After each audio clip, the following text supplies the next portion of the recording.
state has the burden of proving it's harmless beyond a doubt.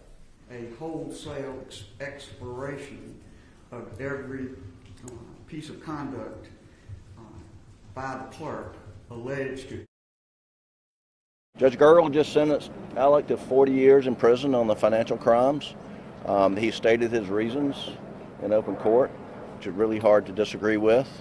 How much of that 40 years will he have to do? I don't know for sure.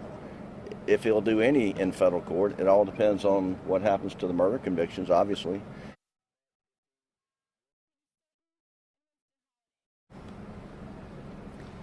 The sentence today was about obtaining justice for the financial victims of Alex Murdaugh. These victims are not just names listed in a court filing. They are real people who trusted an attorney at the most difficult times of their lives.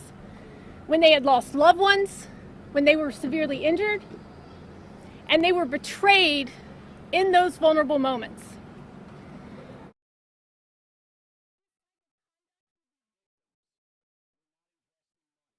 They lost their loved ones, they lost their son, they lost their mother.